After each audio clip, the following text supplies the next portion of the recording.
नमस्कार दोस्तों। आज हम पढ़ेंगे वर्ग और आयत के क्षेत्रफल से संबंधित जो भी फॉर्मूले और कॉन्सेप्ट पढ़ेंगे और उसके बाद उनसे संबंधित प्रश्नों को हम हल करेंगे। तो आइए सबसे पहले हम देखते हैं वर्ग क्या होता है और इससे संबंधित फॉर्मूले क्या होते हैं। ठीक है। वर्ग मतलब यहाँ पर एक ऐसी आकृति जिसकी क्या है, लंबाई चौड़ाई सभी कैसी हो यहाँ पर बराबर हो। ठीक है। जैसे यहाँ पर ये मैंने यहाँ पर बना ली है, वर्ग बना लिया, जिसकी चारों ही भुजाएं कैसी है, यहाँ पर बराबर हो और साथ में प्रत्येक जो एंगल है, कोण है, वो यहाँ पर कितना हो, 90 डिग्री हो, 90 डिग्री का हो। ठीक है। जैसे मैंने यहाँ पर ए बी सी डी यहाँ पर ये वर्ग यहाँ पर बना दिए। ठीक है। अब इससे संबंधित फॉर्मूले देखें तो वर्ग का परिमाप perimeter of square is equal to क्या होता है, 4 इंटू भुजा। ठीक है। 4 इंटू साइड, क्योंकि यहाँ पर इसकी सभी साइड कैसी होती हैं, इक्वल होती हैं। जैसे सभी साइड मैंने यहाँ पर इसकी ए मान ली, तो यहाँ पर इसका पेरीमीटर परिमाप का मतलब ये है कि यहाँ पर सभी भुजाओं का ई होगा। ठीक है। सभी को प्लस करेंगे तो ए प्लस ए प्लस ए प्लस ए मतलब कितना हो जाएगा, 4a हो जाएगा, मतलब 4 इंटू साइड का हो जाएगा। ठीक है। फिर वर्ग का विकर्ण, तो वर्ग का विकर्ण यानी क्या होता है, यहाँ पर इस प्रकार यदि इधर से देखें तो ये क्या कहलाता है, यहाँ पर वर्ग का विकर्ण कहलाता है। और वर्ग का विकर्ण का जो फॉर्मूला होता है वो क्या होता है, यहाँ पर भुजा इंटू रूट टू। ठीक है। साइड इंटू रूट टू, इसका क्या होता है, यहाँ पर वर्ग का विकर्ण यहाँ पर बनता है यहाँ पर। ठीक है। फिर आता है यहाँ पर अगला, वर्ग का क्षेत्रफल। तो वर्ग का क्षेत्रफल यानी area of square is equal to क्या होता है, यहाँ पर भुजा का स्क्वायर यानी साइड का स्क्वायर ए स्क्वायर। ठीक है। जैसे यहाँ पर भुजा हमने ए मानी है, तो ए का स्क्वायर यहाँ पर इसका क्षेत्रफल बन जाता है यहाँ पर। ठीक है। फिर एक यहाँ पर वर्ग का क्षेत्रफल निकालने का एक फॉर्मूला और भी आप यूज कर सकते हो। वर्ग का क्षेत्रफल इज इक्वल टू क्या कर सकते हैं, विकर्ण का स्क्वायर अपॉन टू। ठीक है। जो भी यहाँ पर विकर्ण दिया है उसका स्क्वायर करके अपॉन में टू करते हैं, टू से डिवाइड कर दें, तो अभी आपको वर्ग का क्षेत्रफल निकल जाता है यहाँ पर। ठीक है। इसके बाद आयत पर चलते हैं। देखें तो आयत क्या होता है, तो पहले देखें आयत मतलब एक ऐसी आकृति, जैसे यहां पर मैं बना देता हूं, जिसकी आमने सामने की भुजाएं जो साइड होती हैं वो बराबर होती हैं। ठीक है। जैसे ए बी सी डी, ये मैंने एक आयत बना दिया। इसमें भुजा ए बी बराबर भुजा डी सी बनेगी और भुजा ए डी बराबर क्या बनेगा, भुजा बी सी बनेगा। इसका जो प्रत्येक कोण होता है वो कितना होता है, 90 डिग्री होता है, मतलब 90 डिग्री होता है। और ये इसके क्या है, दो विकर्ण होते हैं और दोनों विकर्ण भी कैसे होते हैं, बराबर होते हैं। ठीक है। ये मैंने यहाँ पर जो विकर्ण बना दिए, ए सी और बी डी विकर्ण है। ठीक है। अब इसके फॉर्मूले देख लेते हैं। तो आयत का क्षेत्रफल बराबर क्या होता है, लंबाई इंटू चौड़ाई, लेंथ इंटू वाइड। ठीक है। ये आयत का क्षेत्रफल होता है। दूसरा आयत का परिमाप, यानी इसकी चारों भुजाओं का यदि योग निकालेंगे तो आयत का परिमाप बराबर क्या होता है, टू लंबाई प्लस में चौड़ाई, ये आयत का परिमाप यहाँ पर होता है। ठीक है।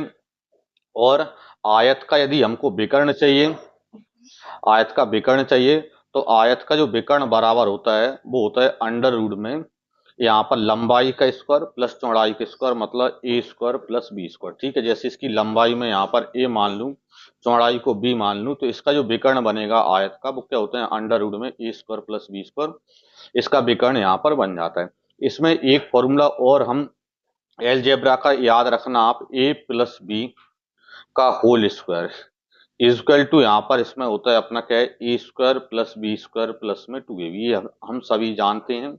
इससे इसमें होता क्या है कि इसमें जैसे देखें ए प्लस बी, यानी कहीं ना कहीं आपका परिमाप इसमें आ गया, ए स्क्वायर प्लस बी स्क्वायर मतलब इसमें विकर्ण भी आ गया, और ए इंटू बी मतलब इसकी क्षेत्रफल भी इसमें आ गया, एरिया भी आ गया। यानी कि जब इन तीनों में से कोई भी दो वैल्यू देता है तो इस फॉर्मूले का यूज करके आप उसकी क्या है, तीसरी वैल्यू को निकाल लोगे, जो भी यहाँ पर इन दोनों में से नहीं दी होगी। ठीक है।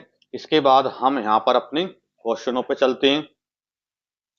देखें तो हमारा आज का पहला प्रश्न है, एक खेल का मैदान आयताकार है, उस मैदान की भूमि को इस्तेमाल लायक बनाने के लिए 25 पैसे प्रति वर्ग मीटर की दर पर 1000 रुपये खर्च किए गए। उस मैदान की चौड़ाई 50 मीटर है।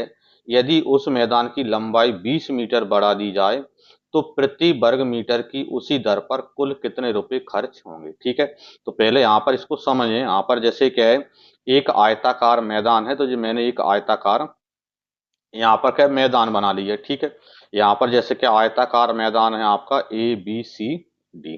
ठीक है, अब इसमें बता कह रहा है कि इसकी जो चौड़ाई है वो कितनी, यहाँ पर 50 मीटर है, तो चौड़ाई है कितनी, 50 मीटर। ठीक है, यहाँ पर लंबाई कितनी है, तो लंबाई आपको क्या है उसने नहीं बता रखी है। जैसे यहाँ पर क्या है, जो भी है, जैसे ए मान लिया लंबाई ए है, अब उसका क्या कहना क्या है, यदि उस मैदान की लंबाई को 20 मीटर बढ़ा दिया, केवल लंबाई को 20 मीटर बढ़ा दें, मतलब लंबाई जैसे यहां से यहां तक, जैसे ये बढ़ा दी यहाँ पर। ठीक है जी, लंबाई यहाँ पर इसने यहाँ से 20 से लेके यहाँ तक जो बढ़ा दिया, तो 20 मीटर इसने लंबाई को बढ़ा दिया। जैसे मान के चलो मैं यहाँ पर क्या PQ नाम यहाँ पर देता हूँ, तो ये 20 मीटर लंबाई बढ़ा दी। 20 मीटर लंबाई बढ़ा दिया है, तो प्रति वर्ग मीटर की उसी दर पर कुल कितने रुपए खर्च होंगे, मतलब अब कितने रुपए खर्च होंगे। तो आप सोचें कि पहले जो था, जो यहाँ से यहाँ तक का जो एरिया था, मतलब ABCD था, तो ABCD का खर्च ऑलरेडी आपको मालूम है कितना है, 1000 रुपये है। ठीक है, 25 रुपये प्रति वर्ग मीटर की दर पर, 25 पैसे प्रति वर्ग मीटर की दर पर 1000 रुपये इसका है। लेकिन हमको क्या करना है कि इसके ABCD में, मतलब 1000 में कितना और प्लस करना है, तो जो BPQC जो क्षेत्र और बड़ा है, तो इस क्षेत्र का खर्च और आपको प्लस करना है। अब इस क्षेत्र का खर्च कितना बनेगा, तो आप सोचे जैसे 20 यहाँ पर लंबाई बढ़ाई, तो ये 20 तो यहाँ पर 20 से P तक हो गई, और यहाँ पर चौड़ाई, तो चौड़ाई पहले 50 थी, तो अब भी चौड़ाई तो कितनी बनेगी, 50 ही बनेगी।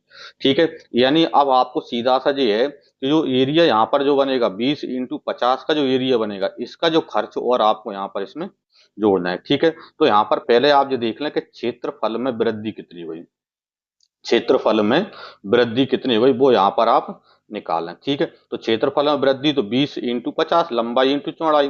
ठीक है, तो 20 बढ़ गई और 50 चौड़ाई पहले से है। ठीक है, यानी इसका मतलब यह है कि 5 दूनी 10, यानी 1000 वर्ग मीटर। ठीक है, यानी उसका जो क्षेत्रफल है 1000 वर्ग मीटर बढ़ गया, और 1000 वर्ग मीटर बढ़ गया तो उसका खर्च कितना बढ़ जाएगा, खर्च में वृद्धि। ठीक है, कितने रुपए यहाँ पर उसमें बढ़ जाएंगे, तो अब उसने बोल रखा है कि 1 वर्ग मीटर पर 25 पैसे का खर्च होता है, तो 1000 वर्ग मीटर बढ़ गया, तो 1000 पर कितने रुपए बढ़ेंगे, तो 1000 इंटू 25 पैसे, तो 25 पैसे को हम यहाँ पर रुपए में बदलेंगे, तो 25/100 यहाँ पर आप कर देंगे। ठीक है, 1000 वर्ग मीटर है और 1 वर्ग मीटर पर 25 पैसे बढ़ेंगे, तो कितने बढ़ जाएंगे, तो 25/100 रुपए बढ़ जाएंगे। 25 से कम 25, 25 से कुछ 100। ठीक है, 4 से 1000 को काटेंगे, 4 दूनी 8, 4 पंचे 20, मतलब 250 रुपये, यानी कि 250 रुपये और बढ़ जाएंगे। और 250 रुपये बढ़ जाएंगे तो उसने बोला है प्रति वर्ग मीटर की उसी दर पर कुल कितने रुपए खर्च होंगे, तो कुल खर्च आपको यहाँ पर निकालना है। ठीक है, तो कुल खर्च इसका मतलब ये है कि 1000 पहले से इस एरिया का लग ही रहे, और 250 इसका बढ़ गया, तो 1000 और 250 यानी 1250 रुपये खर्च यहाँ पर उसका हो जाता है। ठीक है, तो 1250 रुपये आंसर आपका हो जाएगा, मतलब ऑप्शन ए आपका आंसर इसका बन जाएगा। ठीक है, देखें तो अगला प्रश्न हमारा है, एक कमरे के फर्श की लंबाई उसकी चौड़ाई से 20 मीटर अधिक है। लंबाई चौड़ाई से 20 मीटर अधिक है, मतलब जैसे लंबाई चौड़ाई से 20 मीटर अधिक है, मतलब चौड़ाई यदि x है तो लंबाई 20 मीटर अधिक, मतलब x प्लस में 20 यहाँ पर हो जाएगी। ठीक है, फिर उसने बोल रखा है उसके फर्श का क्षेत्रफल तब भी अपरिवर्तित रहता है जब लंबाई 10 मीटर कम कर दी जाती है और चौड़ाई 5 मीटर बढ़ा दी जाती है। ठीक है, मतलब इसके क्षेत्रफल में परिवर्तन दिया है, लंबाई x प्लस 20 है और चौड़ाई क्या है, x है, तो इसका क्षेत्रफल कितना बनेगा, x प्लस 20 इंटू में x, क्योंकि क्षेत्रफल क्या होता है, लंबाई इंटू चौड़ाई। फिर बोल रहा है कि अब उसकी लंबाई को क्या कर दें, 10 मीटर कम कर दें, तो x प्लस 20 में से 10 कम करेंगे तो x प्लस 10 बचेगी अब लंबाई। ठीक है, और चौड़ाई का क्या बोल रहा है, चौड़ाई 5 मीटर बढ़ा दें, मतलब x की जगह पर x प्लस 5 कर दें। ठीक है, तब भी क्षेत्रफल अपरिवर्तित रहता है, मतलब पहले जो क्षेत्रफल था अब भी क्षेत्रफल वही है, इसका मतलब दोनों की वैल्यू इक्वल है। ठीक है, इसको सॉल्व करेंगे तो देखो x का इसमें अंदर इंटू करेंगे तो क्या बनेगा, एक्स स्क्वायर प्लस में 20 का x में 20x बराबर में, देखें यहाँ पर इनका करेंगे तो देखें x का x में करेंगे एक्स स्क्वायर, x का 5 में करोगे तो 5x। ठीक है, फिर 10 का x में करेंगे तो 10x, और फिर 10 का 5 में करेंगे तो 50। ठीक है, अब देखें यहाँ पर इसका एक्स स्क्वायर से एक्स स्क्वायर तो आपका कट जाएगा यहाँ पर। ठीक है, अब आपका क्या बचा है इधर 5x और 10x, 15x, और 15x को लेफ्ट साइड लाएंगे तो 20 में से 15 कम करेंगे नहीं, कितने बचेंगे 5x, बराबर कितना यहाँ पर 50, तो बराबर 50। 5 से भाग देंगे इसमें तो क्या x बराबर कितना आ गया यहाँ पर 10 आ गया। ठीक है, अब x बराबर 10 आ गया तो उसने बोला है फर्श का क्षेत्रफल कितने वर्ग मीटर है, मतलब प्रारंभिक वैल्यू को अपन को क्षेत्रफल निकालना है। इसलिए फर्श का क्षेत्रफल, फर्श का क्षेत्रफल, तो लंबाई इंटू चौड़ाई, तो लंबाई कितनी मानी थी आपने x प्लस 20, मतलब यहाँ पर x की वैल्यू 10, तो 10 प्लस 20 यानी लंबाई कितनी हुई 30। चौड़ाई, तो चौड़ाई कितनी है x, मतलब कितना 10। ठीक है, तो 30 गुणा 10 यानी कितना 300 वर्ग मीटर, यानी उस फर्श का जो क्षेत्रफल है वो कितना है 300 वर्ग मीटर, उस फर्श का क्षेत्रफल है। यानी ऑप्शन सी आपका आंसर इसका बन जाएगा। ठीक है, चलते हैं आगे। देखें अगला क्वेश्चन है हमारा, एक आयत की लंबाई और परिमाप का अनुपात 5:18 के अनुपात में है, तदनुसार उसकी लंबाई और चौड़ाई का अनुपात क्या होगा। क्या दिया है, लंबाई और परिमाप का अनुपात, तो आयत की लंबाई यानी ए, और परिमाप मतलब 2a प्लस बी। ठीक है, इनका जो अनुपात रेशो दिया है वो कितना दिया है 5:18 दिया है, यानी 5:18। ठीक है, अब देखें यहाँ पर क्या है, इसका मतलब ये है कि सीधा सा आपको अब क्या चाहिए, उसकी लंबाई और चौड़ाई का अनुपात चाहिए, मतलब ए रेशो बी की वैल्यू आपको चाहिए। ठीक है, अब यहाँ पर यदि देखें तो ए की वैल्यू 5 है और 2a प्लस बी की वैल्यू क्या है 18 है, और 2a प्लस बी की वैल्यू 18 है तो 2 से इसको काटेंगे कितना बनेगा 9, यानी a प्लस बी की वैल्यू 9 है, और a प्लस बी की वैल्यू 9 है, तो हमको चाहिए a अनुपात b, मतलब लंबाई अनुपात चौड़ाई। तो a का वैल्यू तो आपको मालूम है कितना है 5। ठीक है, b की वैल्यू चौड़ाई कितनी बनेगी, तो देखो a प्लस बी की वैल्यू जब 9 है और 9 में से a की वैल्यू मतलब 5 यदि हम कम कर दें तो b की वैल्यू 4 बचेगी, मतलब b की वैल्यू यहाँ पर आप 4 लग दो, मतलब लंबाई और चौड़ाई का जो अनुपात है वो कितना बनेगा यहाँ पर 5:4 आपका आंसर इसका हो जाएगा। ठीक है, देखें अगला क्वेश्चन है, 25 मीटर लंबे और 15 मीटर चौड़े एक सभाकार के चारों ओर 3.5 मीटर की समान चौड़ाई का एक बरामदा है, उस बरामदे का फर्श 27.5 रुपये प्रति वर्ग मीटर की दर पर तैयार करने की कुल लागत कितनी हुई। ठीक है, तो क्या बोल रहा है 25 मीटर लंबा और 15 मीटर चौड़ा एक क्या है सभागार है, या कोई भी यहाँ पर क्या रूम है। ठीक है, जैसे हमने ये बना लिया, इसकी जो लंबाई है वो यहाँ पर क्या 25 मीटर है, जैसे ये 25 मीटर है, और इसकी चौड़ाई जो है वो कितनी यहाँ पर 15 मीटर है, तो इस चौड़ाई 15 मीटर है। ठीक है, जैसे ए बी सी अपन ने यहाँ पर इसको मान लिया। अब उसके बाद उसने यहाँ पर क्या ABCD मान लिया, अब उसके बाद उसने बोल रखा है कि इसके चारों ओर 3.5 मीटर समान चौड़ाई का एक बरामदा है, तो इसके चारों ओर क्या एक हम बरामदा बना लेते हैं समान चौड़ाई का। ठीक है, ये मैंने यहाँ पर इसका रेड पेन से ये बरामदा बना दिया, और इस बरामदे की चौड़ाई है, ये वाली चौड़ाई है वो कितनी है 3.5 मीटर है। अब उसने बोला क्या है कि उस बरामदे का जो फर्श है 27.5 रुपये प्रति वर्ग मीटर की दर पर तैयार करने की लागत चाहिए, मतलब इस बरामदे में क्या करना है तैयार करवाना है, और इस बरामदे पर एक वर्ग मीटर पर 27.5 यानी 27.5 रुपये का खर्च आता है। तो सबसे पहले आपको क्या करना पड़ेगा कि इस बरामदे का क्षेत्रफल निकालना पड़ेगा, मतलब कितने वर्ग मीटर है, क्योंकि एक वर्ग मीटर पर 27.5 रुपये लगते हैं, तो इसमें कुल कितने वर्ग मीटर हैं बरामदे में, मतलब बरामदे का क्षेत्रफल चाहिए। अब बरामदे का क्षेत्रफल निकालने के लिए आपके पास दो तरीके यहाँ पर आपको दिख रहे होंगे। एक तरीका तो अपने पास, सॉरी ये तो PQR नाम दे देते हैं अपन इसको, PQRS। ठीक है, जैसे यहाँ पर अंदर ABCD है और बाहर क्या है PQR है, मतलब PQRS के क्षेत्रफल में से यदि हम ABCD का क्षेत्रफल यदि माइनस कर दें तो हमको क्या है बरामदे का क्षेत्रफल निकल जाएगा। या दूसरा तरीका आप ये भी बोल सकते हैं कि यहाँ पर बरामदे की चौड़ाई तो आपको मालूम ही है, तो बरामदे का क्षेत्रफल निकालना है तो बरामदे की लंबाई इंटू बरामदे की चौड़ाई, तो यानी मैं डायरेक्ट यहाँ पर यदि लिख दूं बरामदे का क्षेत्रफल। ठीक है, तो बरामदे की लंबाई कितनी बनेगी? अब देखो यहाँ से यहाँ तक यदि आप देखो तो 3.5 इधर जुड़ गया और 3.5 इधर जुड़ जाएगा, तो 3.5 और 3.5 मतलब 7। तो ए से लेके बी तक कितना था? 25 था, और पी से लेके क्यू तक 7 और जुड़ जाएगा तो 32 हो जाएगा। तो 32 इधर हो गए, तो 32 इधर है, तो एस से लेके आर तक 32 होगा, तो 32 और 32 64, तो ये होगा इसकी लंबाई। ठीक है, चौड़ाई देखें तो चौड़ाई देखो बी से लेके सी तक चौड़ाई कितनी है? 15 है, और डी से लेकर ए तक चौड़ाई 15, तो 15 और 15 30 जी हो जाएगी। ठीक है, तो इसका मतलब यहाँ पर क्या है? प्लस में कितना? 30। तो यहाँ पर क्या है? इसकी जो लंबाई है टोटल वो 64 प्लस 30 होगी, और इंटू चौड़ाई, तो चौड़ाई आपको उसने दे ही रखी है 3.5। ठीक है, इसको जब करोगे तो बरामदे का क्षेत्रफल निकल जाएगा। ठीक है, यानी कितना आता है यहाँ पर? देखो 64 इंटू प्लस 30 यानी कितना? 94, और इंटू में 3.5। ठीक है, इसको सॉल्व करते हैं तो कितना आता है यहाँ पर? 35 दूनी 70 दूनी 140। ठीक है, यानी कि यहाँ पर क्या है? 14 ही बनेगा यहाँ पर, 4। ठीक है, और फिर यहाँ पर क्या है? ठीक है, तो इनका आप इंटू करोगे तो इंटू कितना बनेगा यहाँ पर आपका? 329। ठीक है, तो इनका इंटू बन जाएगा यहाँ पर 329। तो इसका बरामदे का क्षेत्रफल है वो कितना है? 329 बरामदे का क्षेत्रफल है। लेकिन हमको खर्च चाहिए, तो खर्च बराबर कितना बनेगा?